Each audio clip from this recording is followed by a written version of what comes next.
All right, guys, welcome back to DGen Sports Network. Week 3 for SEC. I think it's week 6 for college football. Just a little weekly recap here. Usually the SEC is my bread and butter, but I usually kind of start normally hitting it pretty hard around week 4. That way we can kind of figure out who everybody is. So just a little league recap here. I think we were a little bit. I think I was a little bit off with Texas A&M. I said last week that I thought they were only running 4 plays against Vanderbilt to try and hide everything against Alabama.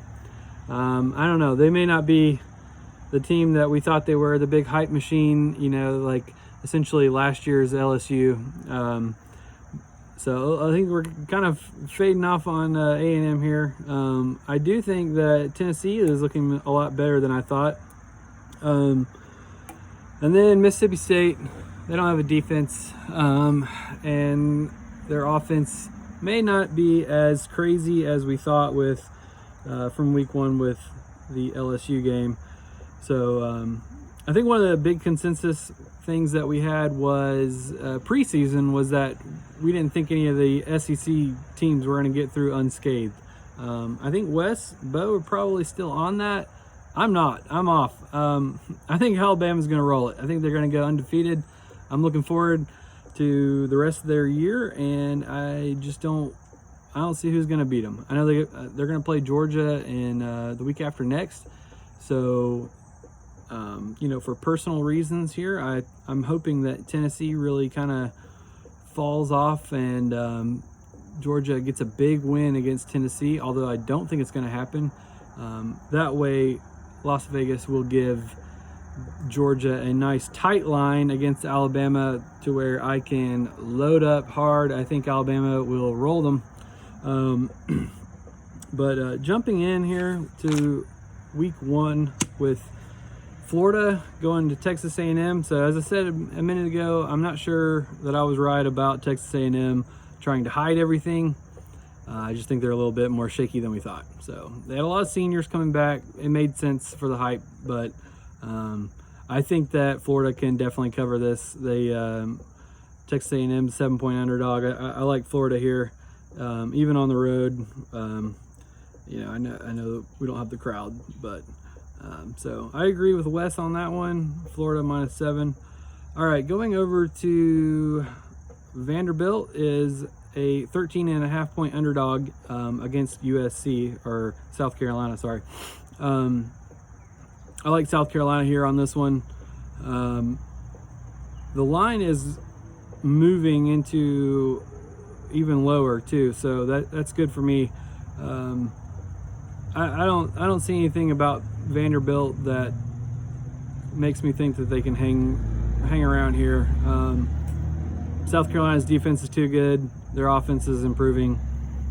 They're looking a little bit better. So yeah, I'll take South Carolina even with 2 touchdowns here. All right, here's the big game of the week. It's Tennessee and Georgia. Georgia is a 12.5-point favorite. Wes has Tennessee at 12.5. I also like Tennessee at 12.5. I think Tennessee looks a lot better than. I think they're better than we think. They're looking a lot more complete, and I think that they're definitely gonna do better than Auburn did.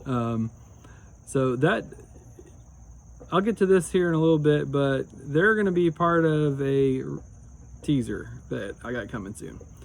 All right, Arkansas and Auburn. Okay, Auburn, they looked horrible. Offense was terrible last week. But one thing about Gus Malzahn, it drives everybody crazy.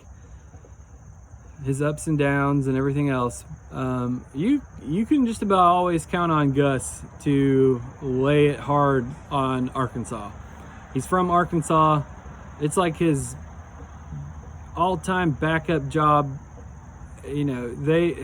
He makes sure to completely destroy Arkansas every single year. That way he always has a job lined up for if Auburn fires him.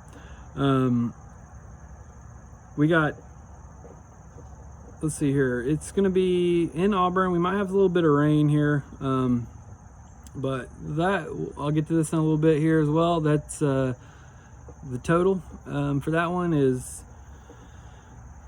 46, I think. So we're going to go ahead and take the Auburn Arkansas under here in a teaser that I'll get to, but I'm taking Auburn at minus 13.5. I just think that our defense is okay. Gus will get it figured out so he can rev up and beat Arkansas, and we'll go back into whatever Auburn is. All right, Alabama, Ole Miss. Alabama is a 24-point favorite. That's huge. Do I think they can cover it? Yes. Don't care. I think Alabama is going to get it done.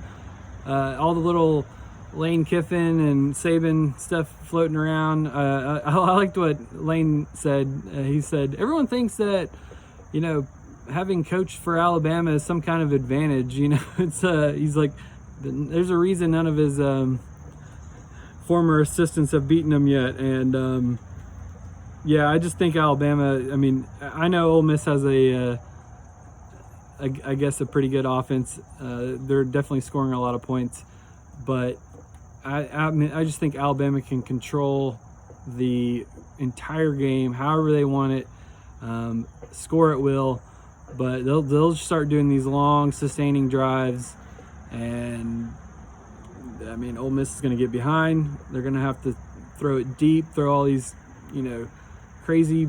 They're going to have to make big chunk plays, and there's a lot of room for error. So they will also be part of the teaser here at the very end. All right, Mississippi State, Kentucky. So what do we got with Mississippi State? Who knows? They come out, they beat LSU, and then they lose to Arkansas. Well, Kentucky and Ole Miss, they had a crazy game last week. It was like a 41-42. Ole Miss ended up winning by 1, which we also had the, if y'all remember last week, we had Ole Miss on the money line at plus 185. I hope y'all took that. But under a field goal here, I like Kentucky over Mississippi State here. So give me the Wildcats. I like what they're doing over there. All right, LSU and Missouri. All right, Missouri, they're 14-point underdog here. LSU's getting 14 points. That could get a little bit hairy. I still think that LSU can overpower them, even with all the people that they have missing. So I'm going to take LSU on that one. All right, for the big teaser here, a lot of these sports books do these big sweetheart teasers. It's you can move them 6, 6.5, 7, 7.5, 10, 9, all those numbers, but some of them do a 13-point teaser. So if you like free money, here's my suggestion to you. All right, tease Alabama down to minus 11, and I know that's not a great number, but they're going to beat them by 14, 17, 18 type. At minimum. Okay, I think that they're going to cover the 24, to be honest. All right, next leg, Tennessee. I'm going to bring them up to 25.5. Love that. Love Tennessee at 25.5. That's through some really big key numbers. There's no way this doesn't hit. Come on. That's we're not even worried about that one. All right, Auburn, Arkansas. We're going to have a rainy game. Offenses on both sides, we'll see. They're not looking too good. 46, going to bring that under up to 59. And then we are going to take South Carolina and at 13 and 13.5, and we're going to bring them down to half a point. So basically we'll pick them. So South Carolina, are they going to beat Vanderbilt? Yeah, they're going to do that. So I think that the only sketchy part of this could be if somehow Ole Miss gets squirrely and goes, keeps it close late into the game. I just don't see it. So, but I hope everybody has a good week here. tried to keep my rant pretty low here, and I can fire it back up if we need to. I definitely think that Georgia is the Auburn-Georgia game went almost perfect for them as far as a game script. I think Georgia they're going to be in big trouble if against some teams that can actually score. They are not built for comebacks. They are not built for shootouts. What went down was like absolutely ideal for them. So if Tennessee if they get the ball and they score on their first possession, I mean, things could get weird for Georgia this year. So looking to see how this week goes here. We'll know a little bit more after this weekend, who's who. But yeah, I hope everybody has a good week and good luck. Be sure to like and subscribe, and let's go get the money.